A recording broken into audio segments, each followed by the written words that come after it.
할렐루야. 옆에 분하고 인사하겠습니다. 잘 오셨습니다. 그냥 교회 온 것 같지만 사실은 나름대로 싸움이 다 있죠. 개인적인 싸움도 있고 가정에서의 싸움도 있고 여러 가지 어려움을 이기고 온 여러분들 잘 오셨습니다. 오늘도 말씀을 통해서 하나님이 주시는 귀한 메시지를 마음에 심는 시간 되기를 주의 이름으로 축복합니다. 오늘 본문 말씀 보겠습니다. 요한복음 21장 15절 말씀 함께 합독하시겠습니다. 그들이 조각 먹은 후에 예수께서 시몬 베드로에게 이르시되 요한의 아들 시몬아 내가 이 사람들보다 나를 더 사랑하느냐 하시니 이르되 주님 그러하나이다. 내가 주님을 사랑하는 줄 주님께서 아시나이다. 이르시되 내 어린 양을 먹이라. 아멘. 여러분이 아시는 말씀입니다. 예수님이 십자가 지시고 사흘 만에 부활하시고 부활하신 주님이 제자들에게 나타납니다. 베드로는 주님의 부활을 눈으로 확인한 사람입니다. 제자들과 함께 갇힌 건 아니고 방에 모여 있을 때 주님이 직접 찾아오시고 두 번이나 내 손을 만져보아라, 내 허리에 창자국을 만져보아라 하며 자신이 부활의 주님임을 확인시켜 주었습니다. 자, 그러면 그런 부활의 주님을 만났으면 굉장히 기뻐하고 즐거워야 되지 않을까요? 그런데 21장은 그런 밝은 분위기가 아닙니다. 21장 시작할 때쯤 되면은 베드로하고 같이 있는 제자들, 그때 7명의 제자들이 있습니다. 함께 있는데 무엇을 해야 될지를 모릅니다. 그리고 전체적인 분위기도 우울합니다. 이때 베드로가 말합니다. 그냥 고기나 잡으러 갈래. 뭔가 이상하죠? 그렇죠? 그러니까 다른 제자들도 그래, 나도 따라갈게. 그리고는 고기를 잡으러 와요. 분명히 누구를 만났었다고요? 부활의 주님을. 예수님 경험했는데 희한해요. 무엇을 해야 될지도 모르고 어떤 반응을 해야 될지도 모르고 기분도 과히 밝지도 않아요. 그런 마음으로 고기를 잡으러 갔는데 그 고기를 잡으러 간 디베라 바닷가에 누가 오시죠? 예수님이 찾아오셔요. 그리고 그들을 위해서 생선을 구우시고 떡을 준비합니다. 주님인 줄 알고 제자들이 헤엄쳐서 오고 배를 타고 옵니다. 근데 그 분위기도 묘합니다. 그럼 그 주님을 보고 제자들이 어떤 모습이어야 될까요? 반갑고 즐겁고 그래야겠죠. 근데 뚱해요. 이걸 뭐 어떻게 해야 되나. 그 주님이 그들에게 생선을 떼어주고 떡을 떼어주면서 먹어라 그래요. 그런데 희한합니다. 요한복음 21장 12절에 그 분위기를 읽어보겠습니다. 예수께서 이르시되 와서 조반을 먹으라 하시니 제자들이 주님이신 줄 아는 고로 당신이 누구냐 감히 묻는 자가 없더라. 말하는 제자가 있어요, 없어요? 없어요. 근데 왜 말을 못하고 있을까요? 하나는 죄진 게 있어요. 주님을 분명히 만났지만 해결된 게 있어요, 없어요? 아직은 해결된 게 없어요. 3번이나 부인하고 떠나갔고, 또 하나는 도대체 이 주님 앞에 이제 다시 우리가 뭘 해야 될지 알아요? 몰라요? 아무것도 몰라요. 이 주님을 만나고서 할 말도 없고 분명히 기쁜데 뭔가 모순됩니다. 살아나서 즐거워 기뻐한 파티를 해도 모자랄 텐데 아무도 주님께 얘기하는 사람이 없습니다. 이럴 때 예수님께서 먼저 이들에게 이야기를 시작합니다. 그 이야기가 오늘 본문이 되어져요. 21장 15절 말씀. 밟지가 않고 침울해 있는 제자들. 자신들의 죄 지은 것으로 인하여 주님 앞에 부끄러워하고 있는 제자들. 도대체 우리가 주님의 제자가 되어서 주님은 부활했지만 어떻게 살아야 되는지, 이후의 시간은 내가 어떻게 보내야 되는지 도대체 정체성을 잃어버리고 있는 제자들. 어쩌면 우리의 모습일 수도 있어요. 예수님 만났대요. 그런데 어정쩡해요. 지난주 말씀드렸죠? 부활의 주님을 마리아가 만난 것처럼 만나면 얼마나 좋아요. 그런데 이해하네요. 기쁘다 그러고 예수 믿는다 그러는데 내가 뭐하고 살아야 되지? 어떤 게 믿음이지? 도대체 그 사이에서 자신이 어떻게 해야 될지 모르는 사람들이 많이 있어요. 이런 사람들에게 오늘 말씀이 여러분에게 중요한 말씀이 될 겁니다. 예수님이 이들에게 모여 있을 때, 7명의 제자예요. 모여 있을 때 예수님이 먼저 하신 말씀은 대표적으로 베드로에게 얘기합니다. 그런데 이상합니다. 오늘 본문 보면은 이름을 뭐라고 부릅니까? 요한의 아들? 근데 원래 이름은 뭐였어요? 베드로잖아요. 그죠? 원래 시몬인데 베드로라는 이름은 누가 지어주었습니까?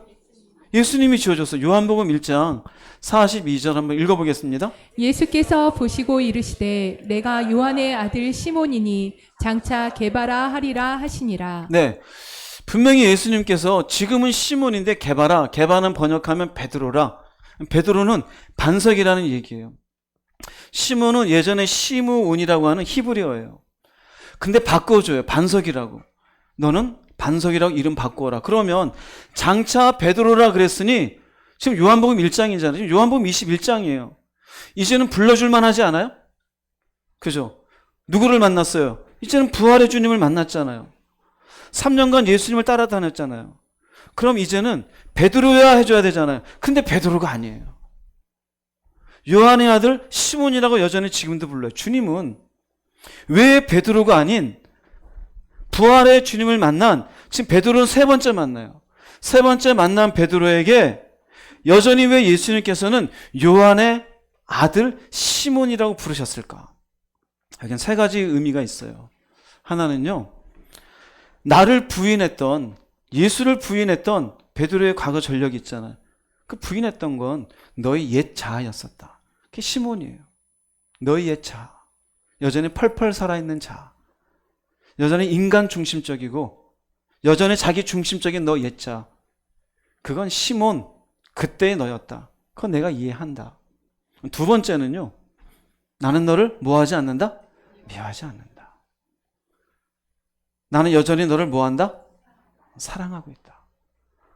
아니, 분명히 예수님 부인했었는데 모른다 그러고 특별히 3번째는 저점에 떠나갔다고 성경은 기록해요.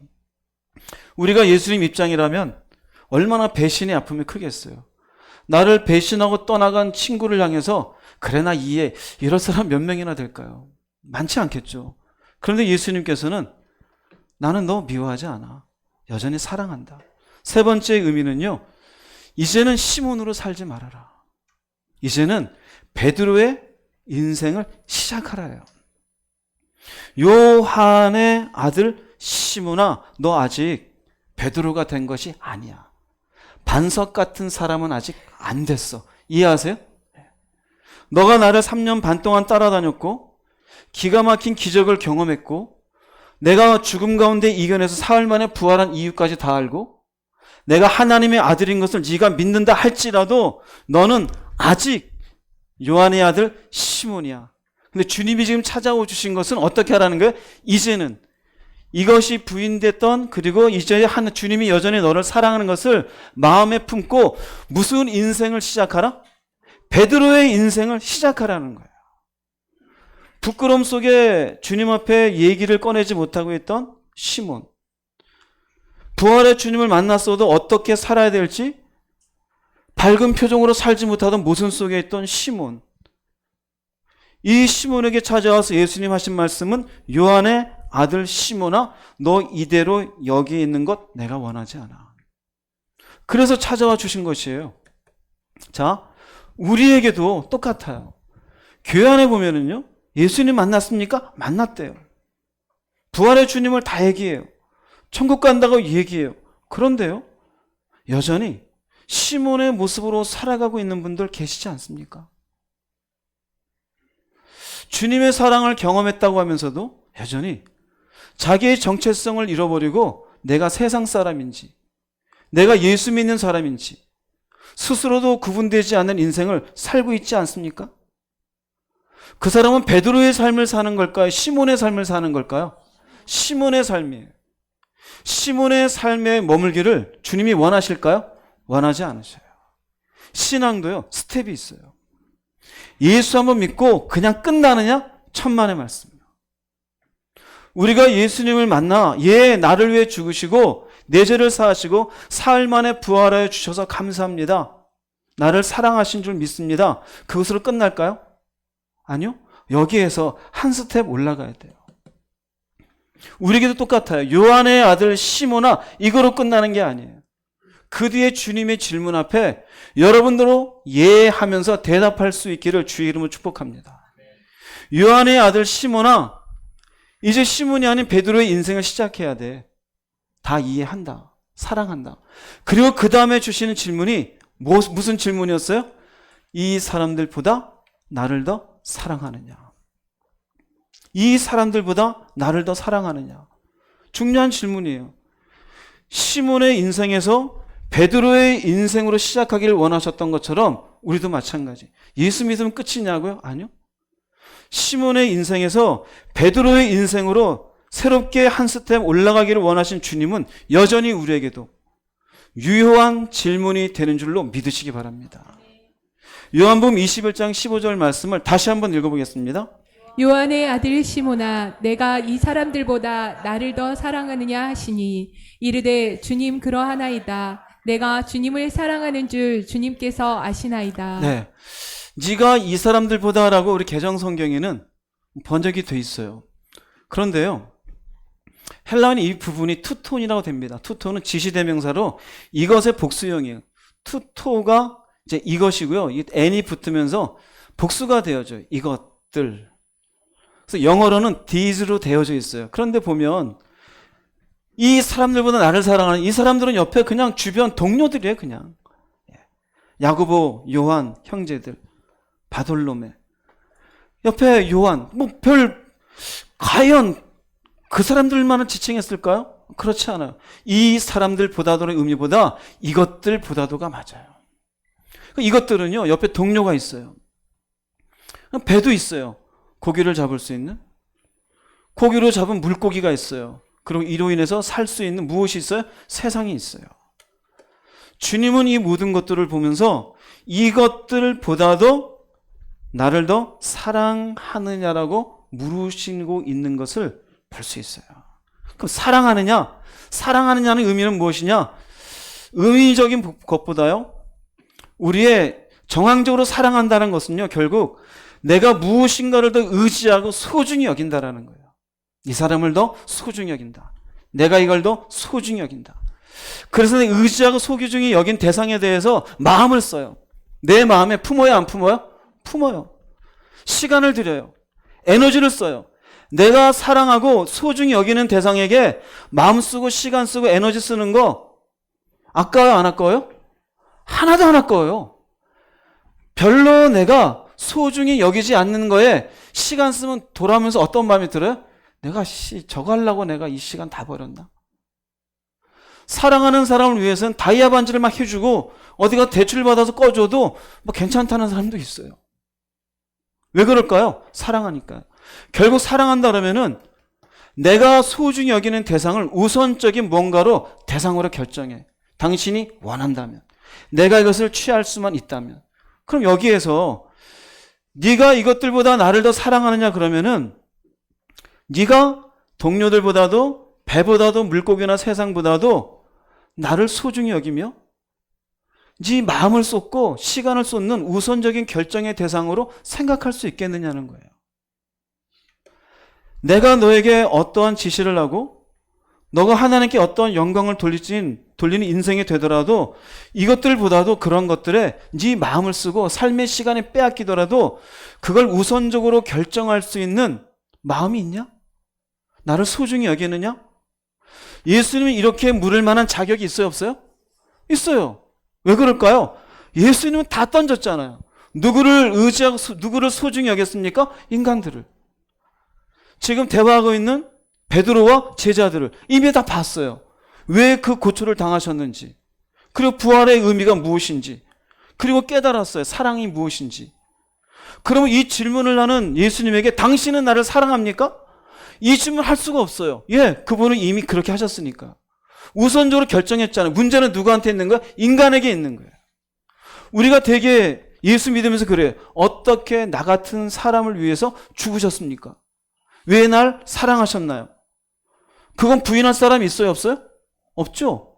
그럼 그분이 우리에게 묻는 게 뭔지 아세요? 그래, 내가 너를 사랑하는 건 알겠니? 그럼 너는 우선적으로 나를 소중히 여기며 마음을 쓸 수 있겠니? 네 시간을 나를 위해서 내줄 수 있겠어? 너가 가지고 있는 가용 자산들, 에너지들을 나를 위해서 쓸 수 있겠어? 결국 이 질문에 대해서 베드로는 뭐라 그래요? 예, 주님 그러하나이다. 내가 주님을 사랑하는 줄. 뭘까요? 예, 내가 더 사랑합니다. 이것들보다. 베드로는 결국 대답을 했어요. 그래서 시몬으로 끝나지 않아요. 다시 베드로의 삶으로 스텝이 올라가요. 우리들에게 똑같아요. 우리들의 신앙이 왜 예수를 믿는데 날마다 왜 이 자리인지 아세요? 시몬의 자리에 있어요. 이 질문에 대답이 안 돼요. 이것들보다도 나를 더 사랑하느냐? 크게 보자면 네 가지예요. 네 가지. 이 네 가지 내용들에 대해서 하나씩 하나씩 살펴보겠습니다. 여러분들은 대답이 가능한지 가능하지 않은지 스스로에게 물어보세요. 그래서 마침내 대답이 되어져 여러분들도 시몬이 아니라 베드로의 삶으로 살아가는 참된 믿음의 사람이 되기를 주님의 이름으로 축복합니다. 내 마음에 더 소중히 여기고 내 마음에 더욱더 우선적으로 마음에 품고 살아가기 위해서 이것들보다 그럴 때 첫 번째는 사람이에요. 사람. 내가 이 사람들보다도 내 자녀들보다도 내가 뭔가 의지하는 누구보다도 주님을 더 소중히 여깁니다라고 얘기할 수 있어야 돼요. 사람은 우리에게 중요하죠. 사람은 우리에게 힘도 되고 의지도 되고 동료로서 뭔가 살아가는 동반자 역할도 합니다. 그러나 성경은 이 사람에 대해서 명확하게 이렇게 얘기합니다. 예레미야 17장 5절 말씀 읽어보겠습니다. 여호와께서 이와 같이 말씀하시니라. 무릇 사람을 믿으며 육신으로 그의 힘을 삼고 마음이 여호와에게서 떠난 그 사람은 저주를 받을 것이라. 사람을 믿는데요.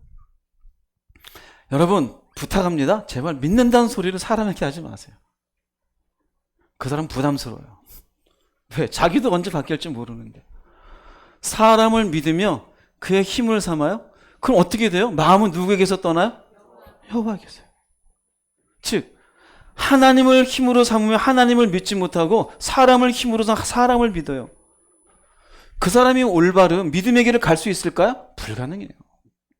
볼까요? 사람이란 존재는요 피조물이에요. 우리가 쓰지 말아야 될 용어 중에 하나는 절대라는 용어예요. 나는 절대 안 그래. 절대 안 그럽니까? 난 절대 그런 일 안 해. 그래요 과연? 사람 변하기 쉬워요. 나 반드시 다음 달까지 갚을게. 여러분 스스로 마음은 지금 얘기했지만 그게 가능합니까? 인간은 손바닥 뒤집듯이 바뀌어요. 결혼하기 전까지는 하늘의 별도 달도 따준대요. 달 따준 적 있어요? 없죠? 나중 가서 왜 달 따준다며? 그냥 한 소리지. 완전 공수표예요. 근데 또 여자는 속아요. 이게 바보예요. 믿지 마세요. 인간은 죄인이에요. 그래서 인간은요 철저하게 긍휼의 대상이에요. 불쌍히 여기세요. 너도 죄인으로 태어나 죄 가운데 사느라 고생이 많다. 아내 된 자야 남편 된 자요. 당신도 참 인생 사느라 수고가 많습니다. 인간은 그냥 긍휼의 대상이에요. 하나님은요 창조주예요. 그분은 변해요? 변하지 않아요? 변하지 않으세요. 믿음의 대상은 오직 누구일까요? 의지할 뿐이에요. 근데 간혹 가다가 사람을 의지해요. 남편을 의지하고 상사를 의지하고 친구를 의지하고 사람을 의지해요. 그 사람은 시몬의 인생에서 머물러 있는 사람이에요. 사람보다도 하나님을 사랑하는 자가 되어야 돼요.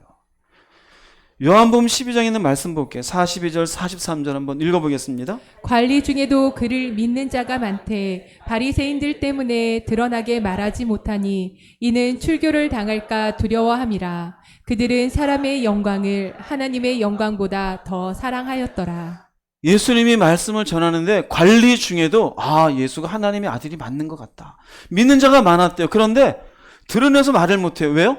바리새인들이 출교를 할까 봐. 너가 저놈 저 예수를 네가 너도 믿는 놈이야? 그 당시는 유대인들 모이는 회당에 못 오게 하면 돼요.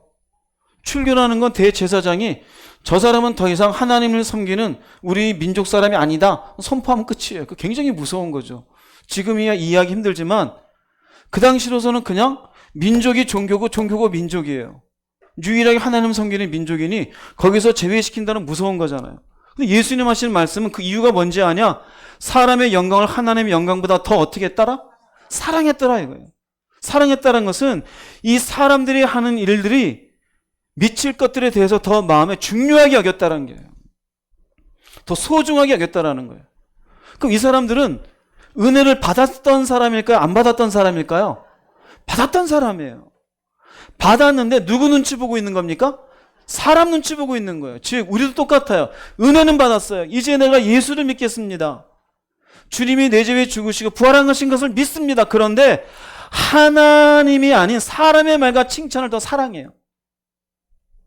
사람이 나한테 뭐라고 말하는지, 사람 눈치를 봐요. 사람에게 좋은 얘기를 듣기 위해서 그 사람에게 뭔가 이렇게 고개를 숙여 있어요. 하나님이 뭐라고 하시는지, 하나님이 기뻐하신 무엇인지에 대해서는 별로 사랑 우선순위 냈잖아요. 우선순위가 아래에 있어요. 그러면 믿음 가운데 살아갈까요? 못 살아갈까요? 못 살아가요. 못 살아가요. 교회를 다니면서도 하나님 말씀에 옳지 않고 하나님 원하지 않는데도 좋은 게 좋은 거니 그러면서 원치 않는 자리에 끌려다니는 사람들이 있어요. 그 사람은 결국 무엇을 더 중요하게 여기는 사람이에요? 사람이요. 사람. 하나님이 싫어하는 거 아는데 뒤통수가 따끔따끔한데 그 자리에 가요. 하지 말아야 될 일인데 사람이 요구하니까 에이 그래도 먹고 살아야지. 뭘 더 중요하게 여겨요? 사람이요. 그 사람은 믿음 가운데 살지 못해요. 이것들보다도 나를 더 사랑하느냐 할 때는 사람이에요. 우리가 약한 부분이 사람이에요. 특별히 우리에게 약한 사람이 우리 가족이죠. 주님은 여기까지 얘기합니다. 마태복음 10장 37절 읽어보겠습니다. 아버지나 어머니를 나보다 더 사랑하는 자는 내게 합당하지 아니하고 아들이나 딸을 나보다 더 사랑하는 자도 내게 합당하지 아니하며. 아버지나 어머니나 자식을 사랑하지 말라는 게 아닙니다. 보세요. 뭐가 있어요? 더입니다. 잘못 오해하면 자식을 부모를 사랑하지 말려나 보다? 구약에서 네 부모를 공경하라 그래놓고 왜 저렇게 얘기하는가? 그런 의미가 아니에요. 사랑하는데 하나님보다 자식을 부모를 더 사랑해요. 혹시나 또 여러분 여기 보고서 남편이나 아내는 없으니까 사랑해도 되나 보다 이렇게 생각하시면 없기 바랍니다. 똑같아요. 똑같아요. 여기 합당하지 않대. 즉 이게 뭐냐면은요, 더 사랑한다는 것은 우선순위라 그랬죠. 사람보다 하나님이 더 우선순위여야 되는데 사람이 우선순위예요. 그 사람을 사랑하는 편에서 하나님을 기쁘시게 하며 하나님의 말씀이 아니라 부모의 말을, 자식이 원하는 것, 거기에 더 많은 시간과 에너지와 마음을 주고 결국 그 사람이 요구하심에 하나님의 뜻과 맞지 않을 때 결정을 해버려요. 그러면 주님에게 합당한 믿음의 사람이 될 수 있어요? 없어요? 될 수가 없어요. 될 수가 없어요. 여러분의 가정을 깨뜨리라는 얘기가 아닙니다. 사랑하세요. 아이들을 잘 돌보시고 부모님을 공경하십시오. 그러나 우선순위에서 사람이 하나님보다 먼저여서는 안 돼요. 부모하고 자식 간에서도 하나님 말씀에 아니면 아닙니다라고 얘기할 줄 알아야 돼요. 남편과 아내 사이에서도 말씀이 아니면 말씀에 맞지 않습니다라고 얘기할 수 있어야 돼요. 왜요? 그럴 수 있는 것이 우선순위잖아요. 나는 오른편을 선택하겠다고. 그게 믿음이잖아요. 그런데 사람의 편에서 선택하게 되어지면 주님이 원하신 걸 알면서도 무시하게 되어져요. 왜요? 더 사랑하니까. 더 사랑하니까. 누가복음을 볼게요. 9장 61, 62절 읽어보겠습니다. 주여 내가 주를 따르겠나이다마는 나로 먼저 내 가족을 작별하게 허락하소서. 예수께서 이르시되 손에 쟁기를 잡고 뒤를 돌아보는 자는 하나님의 나라에 합당하지 아니하니라 하시니라. 내가 주를 따르겠습니다. 이 사람이 있었어. 이 사람은 주님을 따르겠다 했으니 은혜를 받은 사람이 아니에요? 받은 사람이에요. 얼마나 멋있어요? 그런데 보세요. 먼저라는 게 있어요. 먼저. 그 주님 뭐라 그래요? 쟁기를 잡고 뒤를 돌아보는 자는 하나님 나라에 합당하지 아니하다. 언뜻 보면 아니 이런 것까지 뭐라 그러시나 그럴 수 있는데, 쟁기를 잡은 것은 복음과 하나님의 나라가 무엇인지를 깨달은 사람이에요. 우리도 마찬가지예요. 예수를 만나고 구원이 뭔지 깨달았어요. 아, 나도 천국 가야지 알았어요. 그런데 항상 먼저가 가족 식구예요. 먼저 엄마, 먼저 남편, 먼저 자식, 먼저 동료, 먼저. 그럼 이 사람은요, 은혜를 받았어도 가족 때문에 쟁기를 놓고 누군가 때문에 천국을 향한 걸음을 놓게 되어져요. 그러면 하나님 나라에 합당하다, 합당하지 않다? 합당하지가 않는 거예요. 합당하지가 않아요. 주님이 하신 말씀이에요. 왜 그럴까요? 항상 하나님의 요구하심과 뜻이 있는데 그게 아니라 나로 먼저가 있어요. 그러니 선택사항이, 하나님의 뜻이 선택사항이 우선이 안 돼요. 늘 주변에 얘기한 것들, 자기가 뭔가 하나님 말씀보다 우선시되는 그것으로 가니 믿음의 삶을 온전하게 살아갈 수가 없게 되어져요. 그래서 바울은요, 데살로니가 전서 2장 4절에 이렇게까지 선포합니다. 한번 읽어보겠습니다. 오직 하나님의 승인을 받아 복음을 위탁받은 대로 전하노니 이는 사람들을 기쁘게 하려 함이 아니며 우리의 마음을 시험하시는 하나님만을 기쁘시게 하려 함이니라. 내가 사람보다 하나님을 더 사랑합니다라는 표현을 이렇게 한 것이에요. 사람을 무시하라는 얘기가 아니에요. 성경은 어디까지나 다른 사람에 대한 존중이 가득히 있어요. 이웃을 사랑할 것을, 관용을 베풀 것을, 용서할 것을. 그런데 여기 이 말씀은요, 이해시키기 위해서 표현을 이렇게 한 거예요. 나는 하나님이 우선적이다라고 이렇게 표현하고 있는 것이에요. 자, 그러면 요한의 아들 시몬아, 네가 이 사람들보다 나를 더 사랑하느냐? 라고 할 때 첫 번째, 우리 스스로에게 물어보고 대답해야 될 것은 나는 과연 사람보다 하나님을 더 소중히 여기고 그분 앞에 기뻐하시는 선택을 할 수 있는 사람인가? 스스로에게 물어보십시오. 거기에 예라고 대답이 안 되면 여러분은 여전히 누구의 삶이다? 시몬의 삶이에요.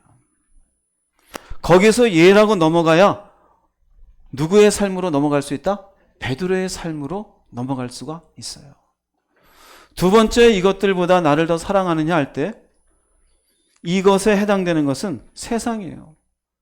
베드로가 지금 고기나 잡으러 가고 거기서 배를 잡고 배로 고기를 잡고 물고기를 끌어올리고 그리고 그것으로 삶을 영위해갈 세상이 있잖아요.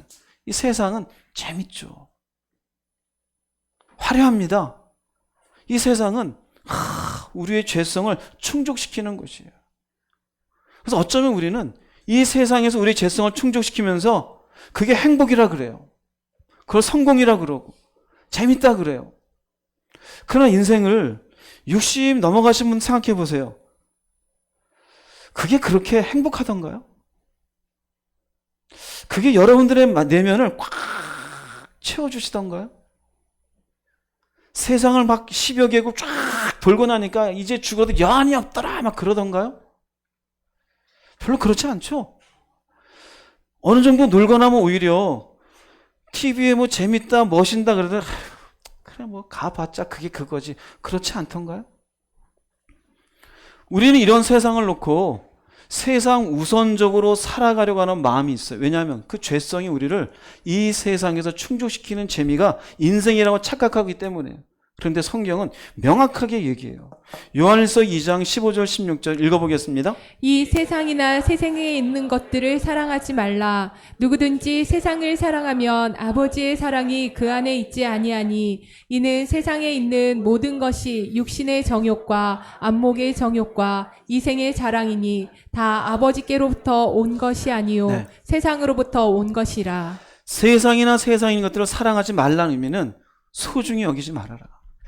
세상을 하직하라는 얘기가 아니에요. 무엇보다도 소중히 여기지 말아라. 하나님보다, 주님보다도. 이 세상을 위해서 삶의 시간을 더 많이 쓰고 에너지를 쓰면서 무엇인가 세상의 것들, 육신의 정욕, 안목의 정욕, 이생의 자랑만 치우기 위해서 삶의 중요한 결정들을 하나님 앞에서 하지 않고 자기가 원하는 정욕을 치우기 위한 결정으로만 하고 있다면 이건 믿음의 삶일 수가 없다라는 거예요. 교회를 다니면서 세상에 있는 것만 소중히 여기며 결정하며 살아가는 사람들이 있어요. 은혜는 받았음에도 불구하고. 그 사람들은 결국 온전한 믿음의 삶을 살지 못하고 자기의 죄성만 충족시키고 사는 거예요. 죄성만. 그래서 보세요. 이건 다 누구로부터 온 것이 아니요? 아버지께로부터 온 것도 아니고 아버지의 사랑이 그 안에 있다 없다? 없어요. 그러니 이런 걸 취해봐야 넓은 집에 살면 좋을 줄 알았는데 넓은 집에 살고 한 달 지나니까 아유 청소하기만 힘드네. 막 뷔페 요즘 뭐 뷔페 호텔 뷔페 막 20만 원 가까이 하지 않아요? 안 가봤지만 나도 호텔 뷔페 가봤으면 갔다 온데 배만 아프죠. 너무 많이 먹어가지고 본전 뽑겠다고. 마음껏 여행 다녀야지. 다녀보세요. TV 보고 나서 뭐 어쩌라고, 베트남이 어쩌고, 태국이 어쩌고, 뭐 어쩌라고, 중국이 어쩌고, 뭐 어쩌라고, 뭐 별로. 왜 그럴까요? 아버지의 사랑이 있지 않아요. 결국 허무해요. 세상은 지나가는 거예요. 재미있고 화려하지만 결국 다 없어져요. 그런데 그 세상을 하나님보다 더 사랑하고 살아가요? 그 사람은 은혜는 받았어도 시몬의 삶에 머무는 사람이 되는 거예요. 요한복음 3장 19절 말씀 읽어보겠습니다. 심판의 근거는 빛이 세상에 왔으나 사람들이 자기들의 행위가 악함으로 빛보다 어둠을 더 사랑한 바로 그것이다. 심판의 근거라는 건 조금 전에 우리가 본 요한 1서 말씀처럼 세상의 것들을, 그 화려한 것들, 재미있는 것들, 그걸 행복 삼아 은혜는 받았음에도 하나님보다 더 사랑해요. 그럼 빛은 비추는데 어둠을 더 사랑하는 거예요. 세상을, 그 즐거움을, 육체의 정욕을, 안목의 정욕을, 이생의 자랑거리들, 하나님에게서 온 것도 아닌데 그저 자기 죄성을 충족시키는 그 순간 찰나의 즐거움과 기쁨을 위해서 하나님의 말씀과 하나님의 은혜가 이렇게 부어져도 외면하고 반발해요. 나는 가리라, 세상 길을 가리라. 거꾸로 가고 있어요. 이게 믿음의 사람이겠습니까? 그러니 시몬의 삶에서 끝나는 거예요. 주님은 그 자리에 있기를 원하지 않는다니까요. 결국 이 사람들의 끝은 무엇일까요? 멸망이죠.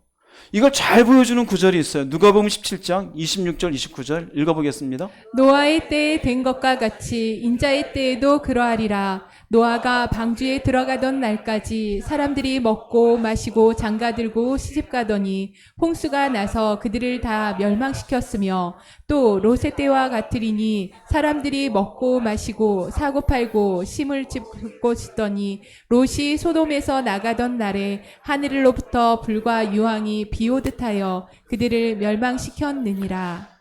노아의 때와 같이 인자의 때도 그렇대요. 노아 때 표현이 그래요? 먹고 마시고 장가들고 시집갔어요. 롯의 때 먹고 마시고 사고 팔고 심고 집을 지었어요.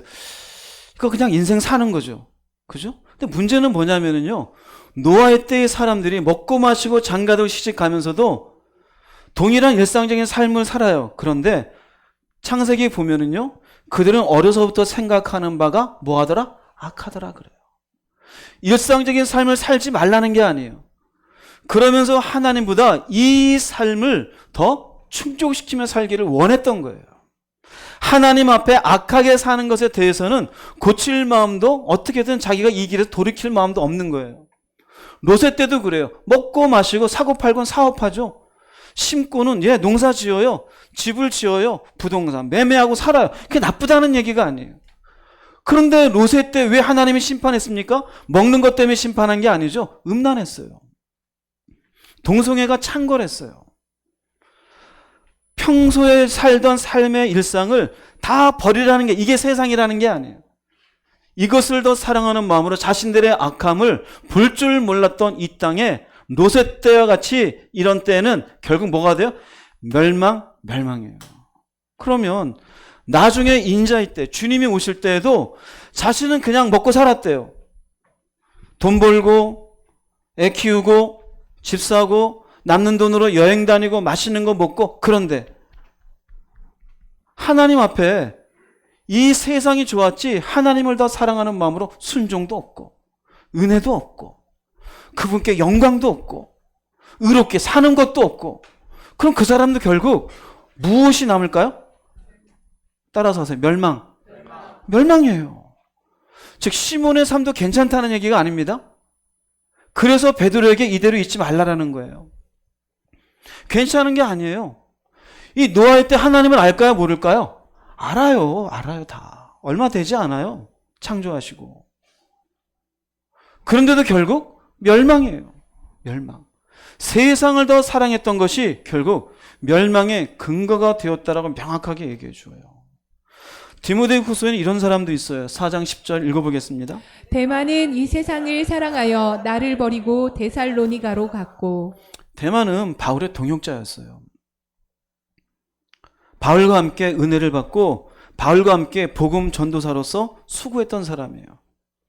그런데 시몬의 삶에서 베드로의 삶으로 바뀌어지지 않은 어느 날 이 세상이 너무 소중하게 보여요. 재밌어 보여요. 나도 복음 전하고 돌 맞고 두드려 맞는 것보다 나도 가서 한번 신나게 놀았으면. 여기는 환락의 도시예요. 이곳으로 갔다는 의미는 결국 하나님보다 이게 더 중요하게 여겨졌던 거예요. 먹는 것, 입는 것, 누리는 것, 재밌는 것, 술 한잔하는 것, 놀러 다니는 것.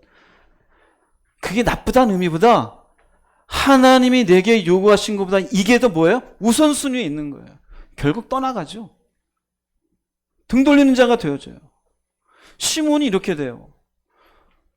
이 사람이 나중에 회개해서 돌아왔는지 모르겠지만 성경에는 기록이 더 이상 없어요. 돌아오지 않았다면 천국에 갈까요? 지옥에 갈까요? 지옥에 가요. 바울과 함께 사역했던 사람인데 세상을 사랑한 것으로 인해서 결국 지옥에 가요. 자, 그러면 두 번째 질문, 이것들보다 나를 더 사랑하느냐를 때 본인 스스로에게 물어보세요. 나는 이 세상에 재밌고 화려하고 죄성을 충족시키는 세상보다 주님을 더 사랑하고 있는가? 주님을 더 소중히 여기고 주님의 요구 앞에 내 시간과 에너지를 쓸 마음을 가지고 있는가? 삶에 어떤 어려움이 있어도 세상 가운데 살더라도 하나님을 먼저 우선시하며 나는 사는 사람이다라고 아멘 될 수 있기를 주님의 이름으로 축복합니다. 아멘 돼야 돼요. 그렇지 않으면 여러분도 이와 같이 되어져요. 결국 그것이 심판의 근거가 되어져요. 두 번째예요. 점점 이제 무거운 주제로 넘어갑니다. 세상도 무겁죠, 그죠? 세 번째, 내가 더 사랑하면 안 되는 것. 이것들보다 나를 더 사랑하느냐? 이것들. 결국 베드로가 고기를 잡았잖아요. 고기를 가지고 배를 가지고 무엇으로 바꿀까요? 돈으로 바꿀 수 있죠. 돈이라고 하는 것. 재물이에요, 재물. 이 재물이 주는 즐거움보다 나를 더 사랑할 수 있겠느냐? 어떻게 보면 지금 이 시대가 베드로가 살던 시대보다 더 돈이 주는 유익이 큰 시대죠. 오죽하면 자본주의 시대일까요? 얼마 전 강남에서 무슨 납치하고 죽이고 했던 사건에도 보면은 돈 주니까 사람을 납치하고 죽이잖아요. 얼마도 안 돼 보니까 1억도 안 되는데 그 사람이 1억도 안 되는 돈에 죽임을 당해요. 얼마나 웃깁니까?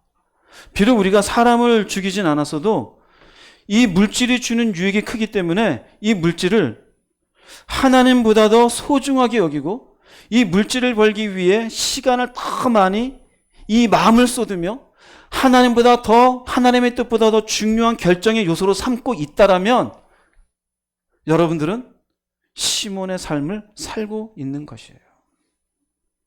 그럼 또 이렇게 얘기하면 여러분 마음에 돈 없으면 어떻게 살라고. 그런 사람들이 예수님 당시에도 있었어요. 누가복음 16장 13절 14절 읽어보겠습니다. 지파인이 두 주인을 섬길 수 없나니 혹 이를 미워하고 저를 사랑하거나 혹 이를 중히 여기고 저를 경히 여길 것임이니라. 너희는 하나님과 재물을 겸하여 섬길 수 없느니라. 바리새인들은 돈을 좋아하는 자들이라. 이 모든 것을 듣고 비웃거늘. 두 가지 다 이 사랑이라는 용어가 나오죠. 겸하여 섬길 수 없다. 즉 재물이나 하나님 어느 것 중에 하나는 우선순위가 정해져 있다 이거예요. 둘 다 똑같이 50대 50으로 똑같아요. 이럴 수 없다라는 얘기예요. 마음에 무엇인가 더 크게 51이든 52든 더 품게 돼 있어요. 겸하여 섬길 수 없다 그러잖아요. 그랬더니 뭐라 그래 바리새인들이? 저들은 뭐를 좋아해요? 그 의미는 뭘까요? 돈이 우선순위에 있어요. 돈이 주는 재미에 더 행복감을 느껴요. 그러니 돈을 위해서 사실 이들은 바리새인이 된 사람들이에요. 돈을 버는 일이라면은 가난한 자든 고아이든 과부이든 성전세를 마구마구 걷어내던 사람들이에요. 그러니 뭐라니까 주님이 말하니까 웃기고 있네. 웃기고 있네. 그냥 비웃는 거예요. 지금 시대도 그래요. 돈을 하나님보다 더 사랑하지 말라면 속에 웃기고 있네. 네가 돈 없으면 교회나 운영해? 네가 돈이 없으면 살 수 있겠어? 돈 없으면 못 살아요. 예수님도 유다를 데리고 다니면서 돈통 들고 다니게 했어요. 저도 황 집사님 재정 맡겨서 하라 그래요. 돈이 필요해요. 그러나 뭐라 그럽니까?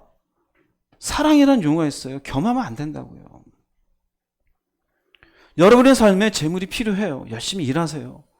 그러나 하나님보다도 우선순위에 뒀을 때 재물이 우선순위에 되어서는 안 된다는 얘기예요. 이것이 우선순위가 되어지면 하나님의 말씀이 무시되고 그분의 영광을 가리는 일들을 내가 뭐 할 수 있어요? 택할 수가 있는 거예요. 아예 바리새인은 비웃었어요. 저 바리새인은 천국 갈까요? 지옥 갈까요? 뭐 이름은 안 나오지만 당연하죠. 주님 면전에서 저렇게 얘기했으니. 그래서 디모데 전서 6장 10절은 바울은 아예 이렇게 얘기합니다. 읽어보겠습니다. 돈을 사랑함이 일만하게 뿌리가 되나니 이것을 탐냄으로 미혹을 받아 믿음에서 떠나 많은 근심으로써 자기를 찔렀도다. 돈을 사랑함의 의미는요, 돈을 하나님보다 더 사랑한다는 얘기예요. 돈을 하나님보다 더 소중히 여기는 거예요. 돈을 하나님보다 더 마음에 품고 있어요. 돈이라 그러면은 온갖 시간과 자신의 삶의 모든 걸 다 써요. 근데 하나님에겐 없어요. 그 결국 어떻게 돼요? 이 사람들은 이것 때문에 어디에서 떠나게 되어져? 이 사람 믿음이 있었던 사람이 없었던 사람이에요? 있었던 사람이에요. 근데 돈 때문에 떠나요. 날마다 뭐가 가득해요? 근심만 가득해요. 자, 여기서 우리가 알 수 있는 것, 누가 시몬의 삶이고 누가 베드로의 삶이냐? 날마다 이야기만 하면은 돈 때문에 근심하고 한숨 쉬고 있는 사람. 24님은 작년에도 그러고 올해도 이러네. 이건사님 맨날 돈 얘기야. 한 번도 하나님 앞에 할렐루야 괜찮습니다. 감사합니다. 이런 적이 없어. 이번에는 얼마가 모자라고 이번엔 또 얼마가 나갔고 얼마나 모아놨더니 또 뭐가 또 다 빠져나고 나는 맨날 이러고 살까? 기도하면서 울어요. 주여 나를 왜 이렇게 합니까? 누가 그렇게 해요? 누가? 자기가 그냥 믿음에서 떠나고 있는 건데. 이에 대해서 무슨 말인지 여러분 살펴보세요. 돈이 필요 없는 게 아닙니다. 돈이 하나님보다도 중요해요. 그러니 그분의 말씀 앞에 어떻게 살아가요? 그분의 영광을 위해서 뭐를 결정할 수 있겠어요? 돈 되는 일에는 2시간밖에도 안 자고 돈 되는 일엔 도시락 싸갖고 다녀요. 그런데 주님 앞에 기도하는 시간은 왠지 억울하게 느껴지고 하나님께 순종하는 인생의 시간 허비하는 것 같고 에이씨 차라리 돈 벌러 나가자. 그럼 뭐가 되겠어요? 믿음으로 살 수가 없죠. 그러니 베드로의 인생을 어떻게 살 수 있겠습니까? 이걸 명확하게 보여주는 구절이 있어요. 마가복음 10장 17절 이후입니다. 읽어보겠습니다. 예수께서 길에 나가실새 한 사람이 달려와서 꿇어앉아 묻자오되 선한 선생님이여 내가 무엇을 하여야 영생을 얻으리이까? 질문은 멋있죠. 굉장합니다. 영생을 딱 얘기했어요. 어떻게 하면 영생 얻습니까? 예수님 얘기합니다. 이 사입니다. 도둑질하지 말라, 간음하지 말아라, 네 부모를 공경하라. 다 지켰습니다. 그랬더니 예수님이 이제 이렇게 얘기하십니다. 21절 이후 읽어보겠습니다. 예수께서 그를 보시고 사랑하사 이르시되 내게 아직도 한 가지 부족한 것이 있으니 가서 내게 있는 것을 다 팔아 가난한 자들에게 주라. 그리하면 하늘에서 보화가 내게 있으리라. 그리고 와서 나를 따르라 하시니 그 사람은 재물이 많은 고로 이 말씀으로 인하여 슬픈 기색을 띠고 근심하며 가니라. 주님은 그를 사랑해요. 그래 네가 영생 얻었으면 좋겠다. 근데 왜 이렇게 얘기할까요? 그 마음속에 품고 있는 소중하게 품고 있는 게 뭔지를 알고 계셔요. 일단 그것을 내려놓을 수 있겠느냐. 그런데 어떻게 돼요? 재물이 많은 거로 못 내려놓겠다 이거예요. 어떻게 합니까? 돌아서요. 자, 이걸로 보자면 영생을 얻으러 왔잖아요. 근데 영생보다 무엇이 더 소중했던 거예요? 재물이에요. 이해되세요? 무슨 말인지? 그럼 우리들에게 하자면은요, 돈하고 하나님의 말씀하고 어느 게 더 여러분에게 소중합니까? 대답은 그렇게 하시죠. 그럼 쉬지 말고 기도하라는데 하세요? 범사에 감사하라는데 하세요? 용서해 주라는데 하십니까? 그런 말씀들을 우리가 왜 해야 되는 겁니까? 주님의 말씀이니까. 주님을 더 사랑하기 때문에 예, 제가 용서하겠습니다. 예, 제가 참겠습니다. 예, 제가 은혜로 살아야 될 존재인 줄 인정하고 주님 앞에 기도하겠습니다. 돈은 조금 덜 벌고 내가 물질은 손해가 있더라도 당신의 말씀을 놓지는 못하겠습니다. 이 사람이 돈보다 주님을 더 사랑하는 사람이죠. 근데 우리는 왜 자꾸 물질 앞에 이럴까요? 돈이 우리의 삶의 기초라고 생각해요. 돈이. 어떤 분은 잔고가 항상 몇 천만 원 있어야 돼요. 일정한 자기 생각하는. 내려가면 덜렁덜렁덜렁. 하나님이 자신의 인생의 기초가 아니에요. 뭔가 벌어들이는 거에 한 달에 일정 내려가면은 덜렁덜렁덜렁 해요. 큰일 났다. 어떻게 살라고. 어떻게 살아요? 지금까지 하나님이 살게 해주셨는데. 무엇을 더 의지하고 있었던 겁니까? 돈을 더 의지하고 있었던 거예요. 그럼 이 사람이 올바른 믿음의 길을 갈 수 있을까요? 없을까요? 못 가요. 시몬입니까? 베드로입니까? 시몬인 거예요. 시몬인 거예요. 여러분의 인생을 한번 살펴보세요. 믿음의 삶을. 어디에 있습니까? 한 스텝 올라가야 되는데 왜 여기 머물러 있느냐? 돈 때문에, 돈 때문에. 어떤 분은 얘기하다 보면은 왜 이렇게 신앙생활을 좀 열심히 하시 이럽니까? 돈 좀 더 벌고요. 결국 그 사람은 이 사람하고 차이가 있어요, 없어요? 아무 차이가 없어요. 아무 차이가. 1,000억을 벌었어도 영생은 못 얻어요. 그게 무슨 의미가 있을까요? 이 사람도 은혜를 받았던 사람일까 아닐까요? 받은 사람이 그러니 와서 영생 얘기를 하죠. 거지 같은 사람에게 영생 얘기를 하겠습니까? 은혜가 있었어요. 그러니 은혜 받은 게 전부가 아니에요. 나도 예수 믿는다. 어쩌라고요?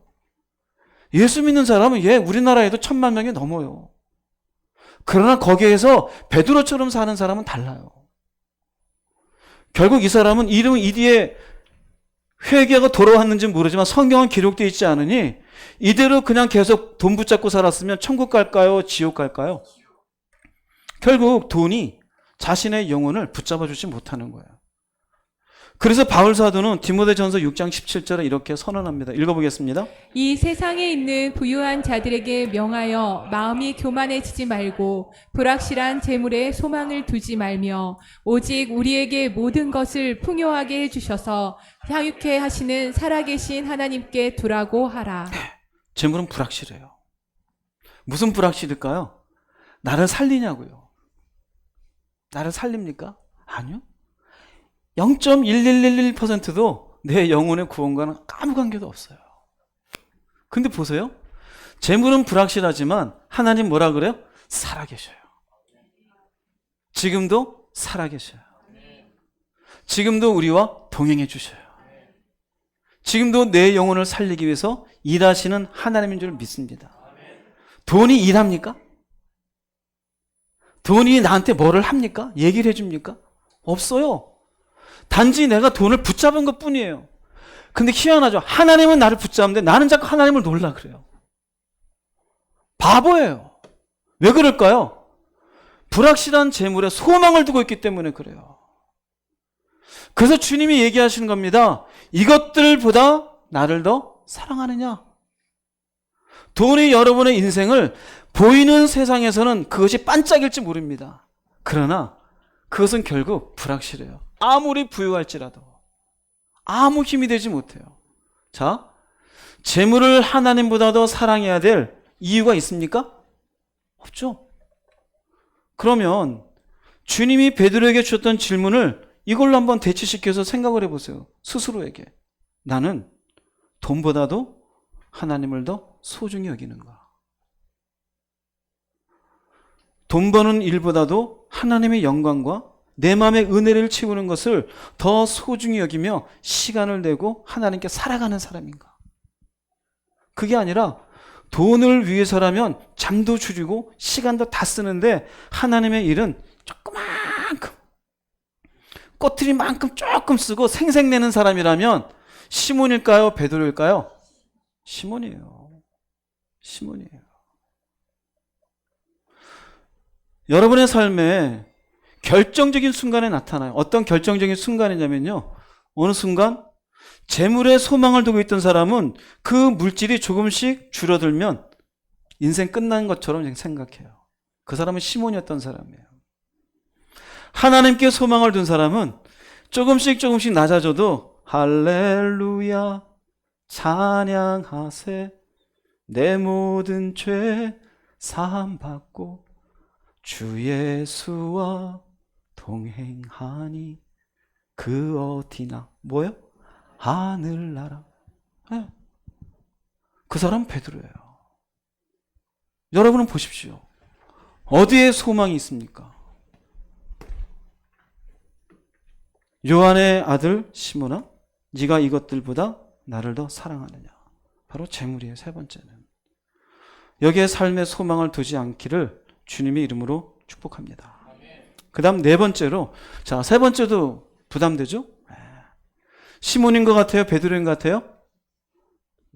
네. 옆에 사람한테 들릴까봐 부끄럽죠? 마음으로만 품고. 네 번째, 이제 무서운 게 남아 있습니다. 네 번째, 이것들보다 나를 더 사랑하냐에 내가 버려야 될 것은요, 바로 납니다. 내 자아예요. 나라는 존재가 뭘까요? 인간은 세상의 중심이 나예요. 내 감정. 내가 기분 나쁘니까 주변에 뭐라 그래도 온통 그 감정 풀기에 바빠요. 내 생각. 누가 말려도 내 생각이 옳다면 생 고집을 부리고 살아요. 내 뜻, 내 인생, 내 새끼, 내 돈, 내 인생. 우리의 신앙생활에 가장 큰 걸림돌은 납니다. 나. 주님이 물으시는 이것들보다 나를 더 사랑하냐면 네 생각보다도, 네 감정보다도, 네 인생보다도, 네 행복보다도 나를 더 사랑하느냐예요. 예수님은 하나님의 본체이시고 하나님과 함께 있을 그 자리에서 그걸 취하지 않으시고 내려왔어요. 본인의 어떤 신적인 삶을 어떻게 한 걸까요? 다 던지셨어요. 인간의 모습으로 오셨다고요. 죽지 않아도 되는 십자가 위에서 죽어주셨어요.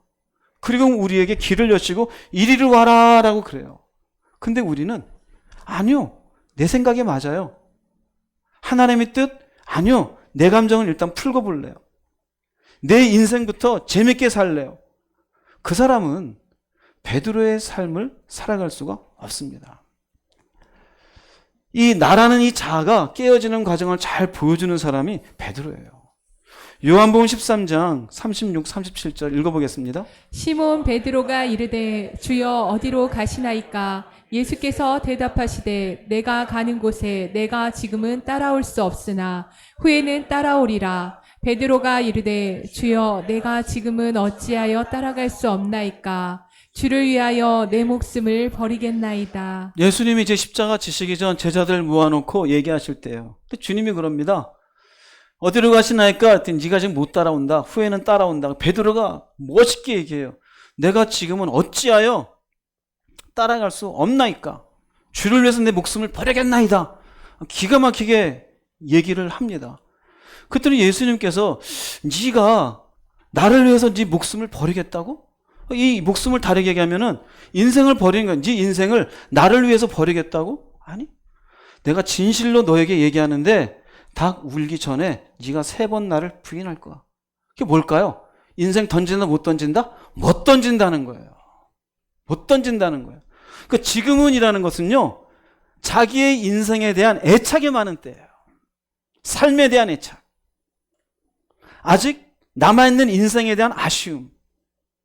그런데 후에는 뭘까요? 후에는 자신을 붙잡고 있던 자아가 깨어지고 나서 그 후에는 네가 따라오리라요. 그래서 여기에 지금은이라고 하는 것은요, 자아가 살아있는 지금이에요. 인생에 붙잡혀 있는 것이에요. 즉 아직 자신의 인생을 더 사랑하는 마음을 가지고서는요, 누구를 따를 수 없다?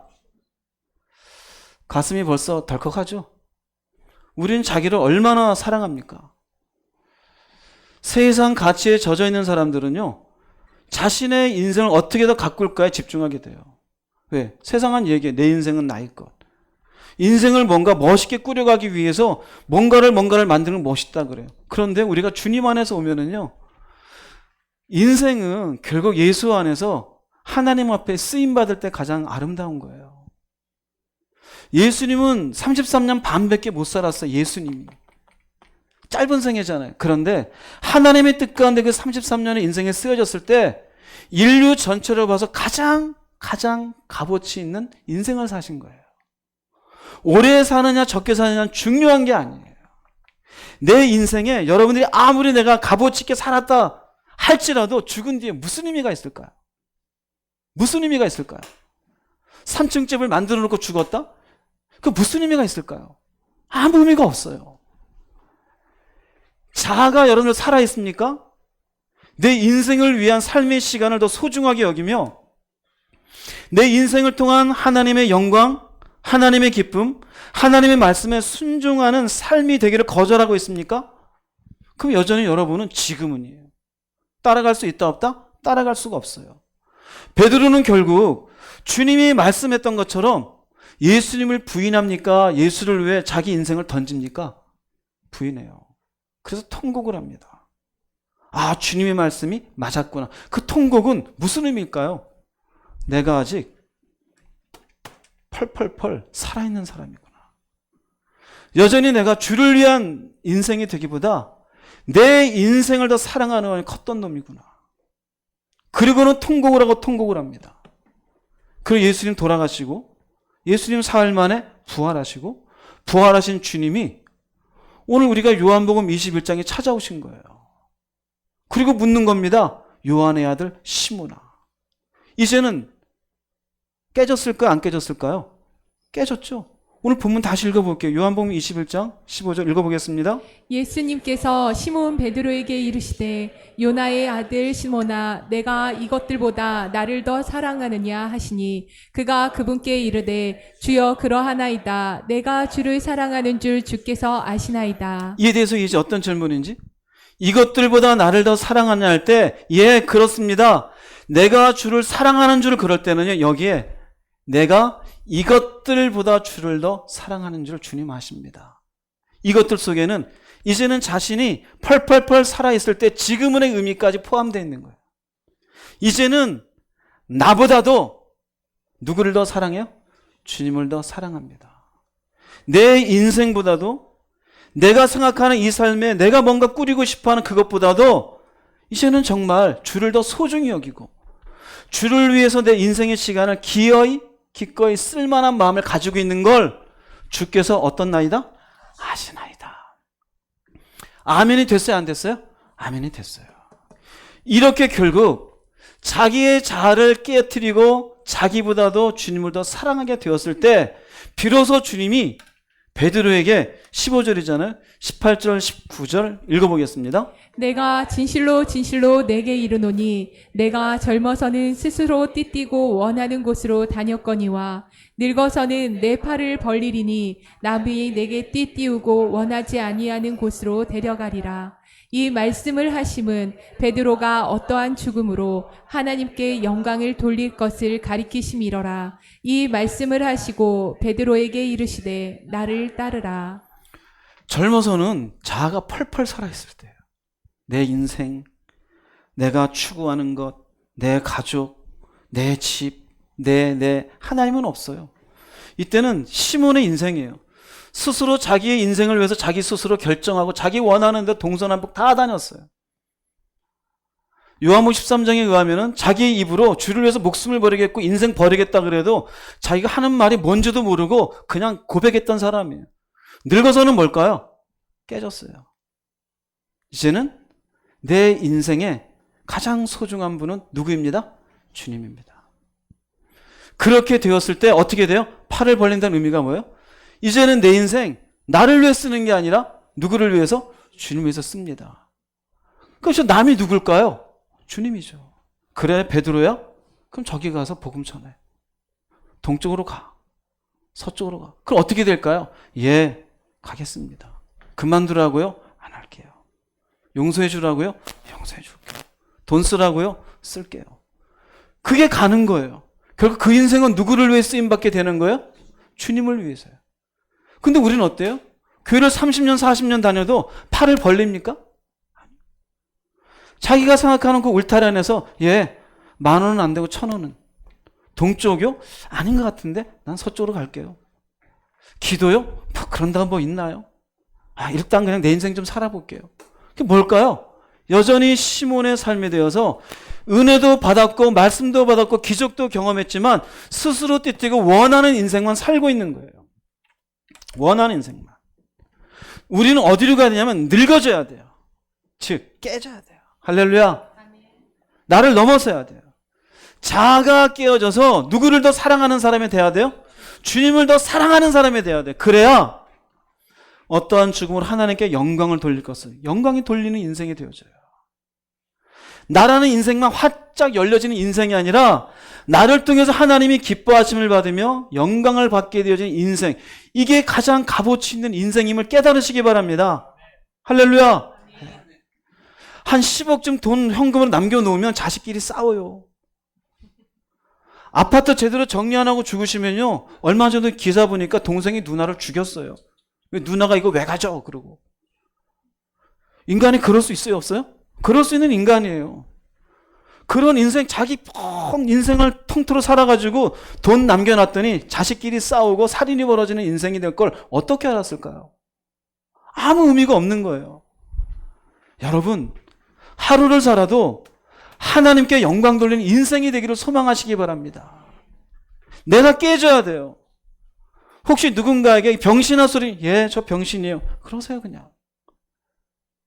이 바보 같은 게, 알려주셔서 감사합니다. 저 바보 맞아요. 왜 그지같이 살아? 제가 그지였네요. 예. 할렐루야. 무슨 의미인지 아세요? 우리 인생 살자고 예수 믿은 게 아니에요. 예수를 믿은 순간 이제는 하나님께 영광 돌려요. 즉 자기 자신을 사랑하는, 자기의 인생만을 붙잡는, 자기의 감정이나 자기의 생각에만 고집이 붙잡혀 있는 그런 인생이 아니라 이걸 뛰어넘는 주님을 향한 사랑이 내 마음을 다스리고 있지 않다면 주님을 따르는 인생이 될 수 있다 없다? 될 수 없어요. 그럼 어떤 인생이 될까요? 시몬 같은 인생. 결국 시몬 같은 인생으로 가면은 구원이 있을까요? 없을까요? 없어요. 이 땅 살면서 자기 인생의 집이나 지었는데 어떻게 믿음의 결국 구원을 얻을 수 있겠습니까? 이걸 보여주는 명확한 말씀이 있어요. 누가복음 17장 32, 33절 읽어보겠습니다. 롯의 철을 기억하라. 무릇 자기 목숨을 보존하고자 하는 자는 잃을 것이요 잃는 자는 살리리라. 소돔과 고모라에서 하나님이 심판하실 때 불과 유황으로 절대 뒤를 돌아보지 말라 그랬어요. 식구들 아무도 돌아보지 않는데 그 말씀을 거역한 사람은 롯의 처였어요. 그걸 놓고 주님이 해석하기를 왜 돌아봤는지 아느냐? 자기 목숨을 보존하고, 인생을 보존하고자 싶었다 이거예요. 소돔과 고모라에 두고 온 여러 가지 많은 물건들, 재물들, 땅들. 이 성 나가면 어떻게 살지? 누구를 생각한 거예요? 자기 인생을. 하나님이 돌아보지 말라고 했던 그 말씀은 생각지 않는 거예요. 무엇 때문에 이렇게 됐습니까? 자기를 더 사랑했기 때문에 그래요. 그럼 결국 어떻게 될까요? 하고자 하는 자는 어떻게 될 것이요? 잃을 것이요. 잃는 건 뭘까요? 주를 위해서 자기의 인생을 하나님의 말씀 앞에 내놓는 거예요. 내 인생은 작아질지라도, 내 인생은 하나님 말씀 앞에 온전히 드려지는 순간이 되어 사람들이 뭐라 그럴지라도 그렇게 내가 주님 앞에 살아갈 때 잃는 자는 어떻게 되리라? 살리리라. 그럼 무엇이 주어질까요? 영생이에요. 여러분의 생각이 중요합니까? 감정이?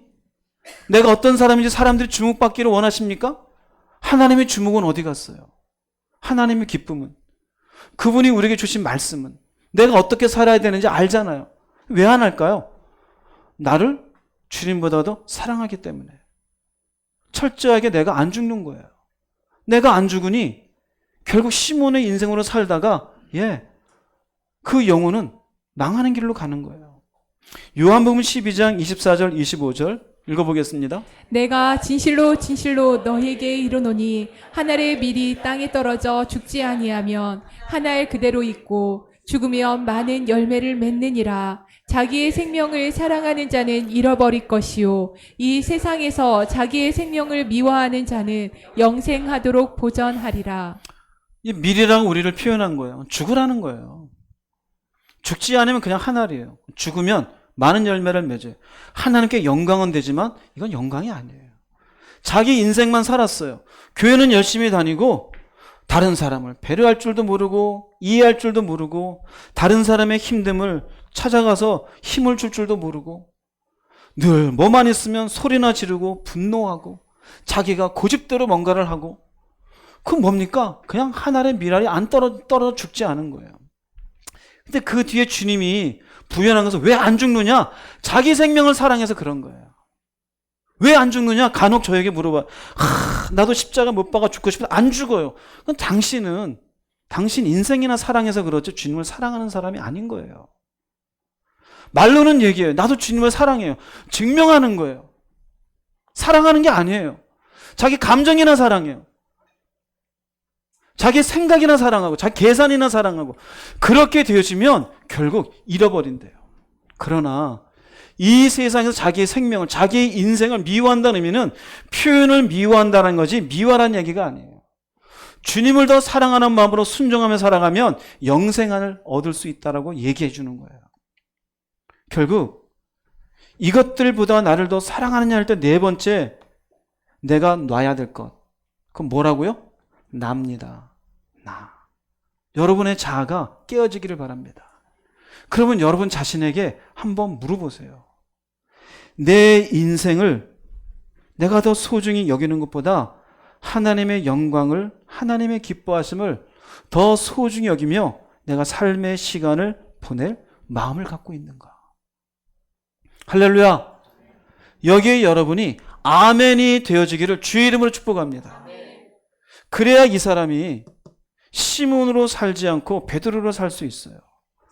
그래서 바울은요, 사도행전 20장 24절에 이렇게 선언합니다. 읽어보겠습니다. 내가 달려갈 길과 주 예수께 받은 사명 곧 하나님의 은혜의 복음을 증언하는 일을 마치려 하면은 나의 생명조차 조금도 귀한 것으로 여기지 아니하노라. 인생이죠. 그걸 버린대요. 두 가지예요. 하나는 내가 달려갈 길. 이분이 달려갈 길은 죽은 자 가운데서 부활하는 일. 심판을 피하여 생명을 얻는 일. 그래서 마침내 구원받는 그 구원의 길이에요. 또 하나는 이 길을 가는 이 땅의 삶을 사는 동안 다른 사람들에게 이 귀한 은혜의 복음을 전하는 삶이에요. 예수 믿으세요. 당신도 나중에 죽은 자 가운데서 부활할 것을 믿으십시오. 예수 믿으세요. 예수는 우리의 생명이십니다. 그걸 전하는 거예요. 그러니 여기에 바울의 인생이 있어요, 없어요? 있어요, 없어요? 생명을 귀하게 여기지 않고 오히려 이 일을 위해서 하나님 앞에 드려지는 삶이 됐어요. 자기는 없어요. 그럼 최소한 우리는 바울과 같이 이런 사명은 없다고 칩시다. 복음을 전하고 누군가한테 설교를 하고 이런 건 없다고 칩시다. 그러나 우리는 달려갈 길이 있어요, 없어요? 있잖아요. 구원의 길로 가야 되지 않습니까? 죽은 자 가운데서 어찌하든지 부활에 이르는 자가 되어야 되지 않겠습니까? 예수님이 주시겠다는 그 생명을 누리는 자가 되어야 되지 않겠습니까? 그렇다면 우리들도 나보다 주님을 더 귀하게 여기며 내 인생이 아니라 하나님 앞에 바르게 살아가는 게 무엇인지를 조금이라도 생각하며 사는 자가 되어야 되지 않을까요? 생각해 보십시오. 우린 자신의 인생을 놓고만 고민해요. 더 큰 고민이 있어야 돼요. 어떻게 하면 하나님께 기쁨이 될 수 있을까? 내가 이렇게 결정하는 것이 그분의 뜻에 맞을까? 맞지 않을까? 하나님의 말씀에 어긋난 것은 아닐까? 왜요? 우리는 이 길을 가는 사람이니까 이 길을 가지 않는 사람과는 차이가 있어야 될 거 아니에요. 그죠? 스스로에게 물어보십시오. 인생이 중요하죠. 그 중요한 인생을 주를 위해서 사용하십시오. 이 귀한 인생을 하나님이 기뻐하신 인생으로 건진받는 인생이 되기를 주의 이름으로 축복합니다. 결국 이 네 가지예요. 이 것들보다 나를 더 사랑하느냐, 사람들보다 나를 더 사랑하느냐, 세상보다 나를 더 사랑하느냐, 물질보다 나를 더 사랑하느냐, 네 자신의 인생보다 나를 더 사랑하느냐, 나를 네 인생의 가장 소중한 삶의 부분으로 여기고 시간과 에너지를 쓰며 중요한 결정의 우선순위로 나를 삼을 수 있겠느냐. 못하겠는데요? 그러면 시몬이에요, 그냥. 여러분, 이 스텝을 넘어가시기 바랍니다. 할렐루야. 난 못하겠어. 그냥 이대로 살래요. 오늘 다 보여드렸죠? 롯의 어떻게 됐는지, 부자 청년이 어떻게 됐는지. 삶의 시간이 긴 것 같죠? 어느 날 갑자기예요. 아직 여유가 있다? 그건 당신이 생각하는 여유고 하나님이 생각하는 건 여유가 없어요. 어느 순간 우리가 다음 주에 누가 우리 가운데 무슨 일이 생겼는지 소식을 갑작스럽게 비보를 받을 수도 있어요. 여러분, 시몬에 머물지 않기를 바랍니다. 결론을 내리겠습니다. 요한복음 21장 15절 다시 한번 읽어보겠습니다. 예수님께서 시몬 베드로에게 이르시되 요나의 아들 시몬아 내가 이것들보다 나를 더 사랑하느냐 하시니 그가 그분께 이르되 주여 그러하나이다. 내가 주를 사랑하는 줄 주께서 아시나이다 하매 그분께서 그에게 이르시되 내 어린 양들을 먹이라. 네, 문장을 잘 보세요. 네가 이것들보다 나를 더 사랑하느냐? More than these. 그럼 이렇게 물어봤으면 내가 주를 사랑한 줄은 베드로는 착하게 얘기했지만 내가 이것들보다가 포함될까요? 포함되지 않을까요? 포함되는 거예요. 내가 이것들보다 주를 더 사랑합니다. 여러분, 베드로 같은 고백을 여러분도 했으면 좋겠어요. 우리가 교회 안에서 흔한 질문으로 예수님을 사랑하십니까? 다 사랑한대요. 그런데 주님은 그런 사람에게 질문을 던져요. 그런데 이것들보다 나를 더 사랑하냐? 무슨 의미인지 아세요? 내가 사랑하는 여러 가지 것들 가운데 자식도 있고 돈도 있고 내 인생도 있고 세상도 있어요. 여러 가지 사랑하는 것 가운데 예수님, 이 10가지 가운데 예수님도 포함됐어요. 이게 아니에요. 이것에 포함된 것이 아니라 무엇보다도 우선적인 사랑이어함을 요구하시는 거예요. 할렐루야. 그렇게 될 때 비로소 우리는 새로운 베드로와 같은 모습으로 신앙의 출발을 시작할 수가 있어요. 그러나 이 질문에 대답하지 못한다면은 여러분은 그냥 요한의 아들 시몬으로 멈추고 마는 거예요. 은혜는 받았고 말씀도 들었고 천국도 알고 심판도 아는데 결국 부자 청년처럼 망하는 인생, 바리새인처럼 망하는 인생, 롯의 처처럼 고개나 돌리고 살다가 소금기둥 되는 인생. 성경이 분명하게 얘기하고 있지 않습니까? 베드로가 예스라고 대답을 했기 때문에 결국 주님께서 그에게 새로운 인생의 걸음을 제시해 주는 거예요. 정체성을 잃어버렸고 어둠 가운데 있으며 밟지 못했던 베드로에게 자, 이제 네가 할 일을 알려줄게. 내 어린 양들을 먹여라. 이제는 세상 끝까지 복음 전하는 자가 되어라. 이때 이후로 시몬은 떨쳐내고 베드로의 삶을 살게 되어집니다. 여러분은 어떠세요? 날마다 고민해요. 왜 내가 이럴까? 떨쳐내세요. 일어서십시오. 한 스텝 더 전진하십시오. 예배드리고 교회 다니고 그저 종교적인 이야기나 주워 듣고 머리만 커지는 인생이 되지 마십시오. 예수를 만났습니까? 부활의 주님을 경험했습니까? 십자가만 얘기하지 마세요.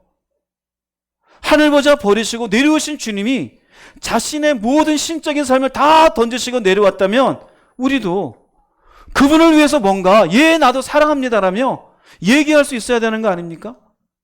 근데 그것을 대답하지 못하니 날마다 자기 스스로가 모순 가운데 있는 거예요. 교회는 다녀서 아는 건 많은데 막상 사는 건 믿음으로 사는 것 같지가 않아요. 자기도 뭔가 요한복음 21장에 있는 어리숙했던 제자들처럼 그저 고기나 잡으러 갈까 라면서 사는 것처럼 평소에 일 다니면서 내가 일하는 기쁨도 없고 삶의 즐거움도 없고 주일 나와서 교회는 왔는데 같이 웃기는 웃지만 마음이 편하지도 않아요. 왜 그런지 아세요? 이거요. 네가 이것들보다 나를 더 사랑하느냐는데 아니요. 돈이 좋아요. 아니요. 내 생각이 더 중요해요. 아니요. 세상의 화려함을 더 누리고 싶어요. 아니요. 여러분 생각해 보세요. 왜 예수 믿었습니까? 여러분 꼭 가십시오. 시몬에서 베드로의 삶으로 살아가십시오.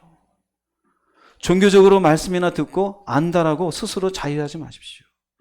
여러분 자신 속에 지금 내가 더 주님보다 사랑하고 있는 그 무엇인가가 있다면 내려놓으십시오. 그리고 싸우세요. 그래서 정말 주님의 사랑이 여러분 속에 충만하여져서 베드로처럼 이것들보다 내가 주를 더 사랑하는 사람이 되었습니다. 라고 대답하는 그날이 여러분의 삶의 당도 되기를 주의 이름으로 축복합니다. 기도하시겠습니다. 말씀을 생각하시면서 주님 한번 부르시고 통성으로 기도하겠습니다.